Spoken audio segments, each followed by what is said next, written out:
శ్రీ మహాగణాధిపతి నమః. శ్రీ గురుభ్యో నమః. రమాదేవి స్పిరిచువల్ ఛానల్ వీక్షకులందరికీ కూడాను అనేక నమస్సులు. మనకి నిత్య జీవితంలో అనేక సందేహాలు కలుగుతూ ఉంటాయి, అది సహజం.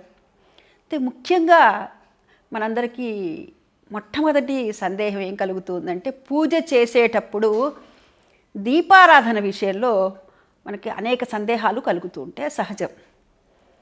దీపారాధన ఏ విధంగా చేయాలి, దీపారాధనలో ఒత్తులు ముందు వేయాలా, నూనె ముందు వేయాలా, ఇటువంటి సందేహాలు మనకు కలుగుతూ ఉంటాయి. అయితే మనకు పెద్దలు చెప్పేటటువంటి మాట ఏమిటి అంటే, దీపారాధన చేసేటప్పుడు మొట్టమొదటిగా నూనెని వేయాలి, ఆ తర్వాత ఒత్తులు వేయాలి. ఆ తర్వాత మనం ఎప్పుడైతే దీపారాధన నూనె వేసి ఒత్తులు వేస్తామో, మళ్ళీ ఒత్తులు వేయటం అనగానే మనకు 2 వేయాలా 3 వేయాలా అనేటటువంటి సందేహం కలుగుతుంది. అయితే ఇక్కడ వారి ఇంటి ఆచారం, ప్రాంత ఆచారాన్ని బట్టి కొందరు 2 ఒత్తులు వేస్తారు, కొందరు 3 ఒత్తులు వేస్తారు. త్రివర్తి సంయుక్తం అని దాదాపుగా 3 ఒత్తులు వేయటం మనం సహజంగా గమనిస్తూ ఉంటాం.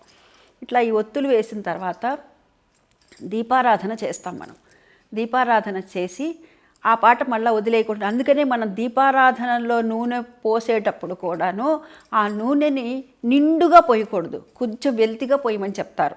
ఎందుకు అలా నూనె అంటే, మరలా మనం దీపారాధన చేసిన తర్వాత ఆ నూనె అనేటటువంటిది మరలా కొంచెం వడ్డించాలి, కొంచెం మళ్ళీ వేయాలి. అందులో వేసి అప్పుడు చెయ్యి కొంచెం తడి చేసుకోవాలి. చేసుకొని గంధం బొట్టు, అదేవిధంగా కుంకుమ బొట్టు పెట్టి, మన దగ్గర పుష్పం ఉంటే పుష్పము, లేకపోతే 2 అక్షతలైనా వేయాలన్నమాట. అంటే ఈ జ్యోతి స్వరూపంగా ఆ భగవంతుణ్ణి అందులో ఆహ్వానిస్తున్నాము. యాదేవి సర్వభూతేషు నమస్తస్సై నమస్తస్సై జ్యోతి రూపేణ సంస్థిత అని అనుకుంటాం కదా. ఈ జ్యోతిలో ఆ భగవంతుడు ఉన్నాడు. అందుకు దీపారాధనకు ఉన్నటువంటి ప్రాముఖ్యత అది. మనం పంచోపచారాలు చేయని, షోడశోపచారాలు చేయనివ్వండి, ఏ పూజ చేసినా, ఏ నోము నోచినా, ఏ వ్రతం చేసినా దీపారాధనకి అంతటి ప్రాధాన్యతని సంతరించుకుంది మన సనాతన ధర్మంలో. అది నిత్యము చేసేటటువంటి దీపారాధనలో కూడాను ఇటువంటి నియమాలని మనం పాటించాలి. అయితే ఇక్కడ మళ్ళీ ఇంకొక సందేహం కలుగుతుంది.